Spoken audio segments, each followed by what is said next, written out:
ഏതായാലും ഈ അസ്ഹാബുൽ കഹ്ഫിനെക്കാളും വലിയ മഹാനായ ഇ.കെ. അബൂബക്കർ മുസ്ലിയാർ ഉണ്ടല്ലോ, ആ ഇ.കെ. അബൂബക്കർ മുസ്ലിയാർ മരിച്ചിട്ടില്ല, ഇന്നും പല കാര്യത്തിൽ ഇടപെടുന്നുണ്ട് എന്നാണ് അവരുടെ വാദം.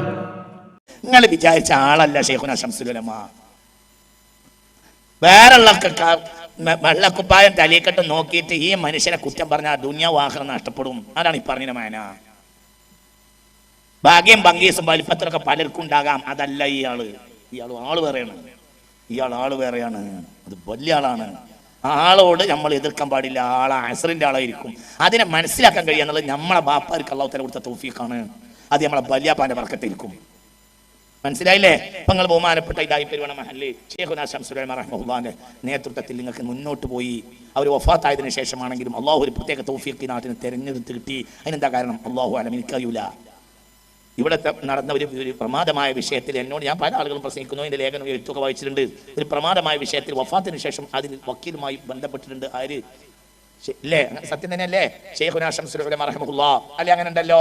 അതിന് എത്രയോ മഹല്ലുകളിൽ, ഇവിടെ പല മഹല്ലുകളിലും വിധി തീർപ്പ് നടക്കാത്ത വിഷയങ്ങൾ പല മഹല്ലിലും കേരളത്തിൽ ഉണ്ടായിട്ട് അവിടെ ഒന്നും ഇടപെടാതെ ഇവിടെ ഇടപെട്ടു. അതെന്തോ ഈ നാട്ടിന് നന്മ ഉണ്ട് എന്നുള്ളതായിരിക്കും. നിങ്ങൾക്ക് പറഞ്ഞത് മനസ്സിലായില്ല. ചിലപ്പോൾ ഇവിടെ കിടക്കണം ഏതോ വലിയന്റെ മാത്രമായിരിക്കും. ഔലിയാക്കന്മാരൊക്കെ ഒന്നാണ്. അവര് എല്ലിനെ കണ്ടുമുട്ടുമ്പോ പറയും ഈ എങ്ങളതിലും നടപടി. നിങ്ങൾക്ക് പറഞ്ഞത് മനസ്സിലായോ?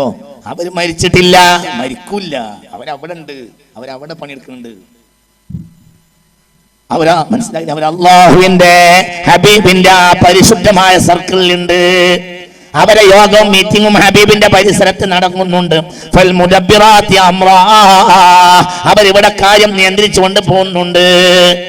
അപ്പോൾ ആ മീറ്റിങ്ങിൽ വന്ന് ഇന്ന വലിയ പറയും, ആ നാട്ടുകാരനായ വലിയ പറയും, ഇവിടെ ഇന്ന മറവ് ചെയ്ത നാട്ടിൽ ഇങ്ങനെ പ്രശ്നമുണ്ട്, നിങ്ങൾ അതെല്ലാം നടപടി. അപ്പൊ അള്ളാഹു തആല പ്രത്യേക സൗഫീഖും സമ്മതം കൊടുക്കും. അത് തസറുഫിന് അധികാരമാണ്. മരിച്ചിട്ട് ഇടപെടും. കേട്ടില്ലേ? അപ്പൊ നിങ്ങൾ വിചാരിച്ച ആളല്ല ശംസുൽ ഉലമ. പിന്നെ ആരാണ്? അത് വലിയ ആളാണ്. മൂപ്പര് മരിച്ചു പോയിട്ടൊന്നുമില്ല. ഇവിടുന്ന് തൽക്കാലം ബർസഖി ലോകത്തേക്ക് ഒന്ന് ട്രാൻസ്ഫർ ആയി പോയതാണ്.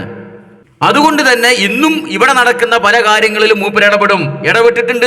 ഈ പ്രസംഗിക്കുന്ന മഹല്ലില് പ്രമാദമായ ഒരു കേസിൽ മരിച്ചതിന് ശേഷം ശംസുൽ ഉലമ വന്നിട്ട് വക്കീലിന് പോയിന്റ് പറഞ്ഞു കൊടുത്തു. ഞാൻ മുമ്പൊരു വീഡിയോയിൽ ആ ക്ലിപ്പ് ഇട്ടിട്ടുണ്ട്. അപ്പൊ ശംസുൽ ഉലമ അടക്കമുള്ള സമസ്തന്റെ മരിച്ചുപോയ മുൻഗാമികളായ ആൾക്കാരുണ്ടല്ലോ, കണ്ണിയത്ത് ശംസുൽ ഉലമ, വരക്കൽ മുല്ലക്കോയത്തങ്ങള്, അങ്ങനെ കെ ടി മാനു മുസ്ലിയാര്, ചെറുശ്ശേരി, ഇവിടുന്ന് ഈ അടുത്ത കാലത്തൊക്കെ മരിച്ചുപോയ ഔലിയാക്കളാണല്ലോ. ഇവരൊക്കെ പാടെ അവിടെ യോഗം മീറ്റിംഗ് ഒക്കെ നടക്കുന്നുണ്ട്. ഇനി അവിടെ വല്ല ഇറങ്ങിപ്പോക്കും, ഷോക്കോസ് നോട്ടീസ് കൊടുക്കലും ഉറങ്ങിപ്പോക്കൊക്കെ നടക്കുന്നുണ്ടോന്ന് അറിയില്ല. അപ്പൊ ആ മീറ്റിംഗിൽ ഇവരൊക്കെ പാടെ ഇങ്ങനെ കൂടിക്കാണ്ട് ഇങ്ങനെ ഇരിക്കുമ്പോൾ ഇവരൊക്കെ പാടെ വരും ശംസുൽ ഉലമ നമ്മുടെ നാട്ടിൽ ഇനി പ്രശ്നങ്ങളുണ്ട്, നിങ്ങൾ നടപടി തരും. അപ്പൊ മറ്റേ ആൾ വരും ശംസുൽ ഉലമ അത് കഴിഞ്ഞിട്ട് നമ്മുടെ നാട്ടിൽ കുറച്ച് പ്രശ്നം ഉണ്ടെങ്കിൽ നടപടി. മുപ്പര് ഇടപെടല്. പക്ഷെ ഇടപെടേണ്ട പ്രധാനപ്പെട്ട പ്രശ്നം ഇവിടെ പൊരിഞ്ഞടി നടന്നുകൊണ്ട് അവിടെ മുഷാവറയിൽ അതിക്ക് ശംസുൽ ഉലമ വരുന്നില്ല.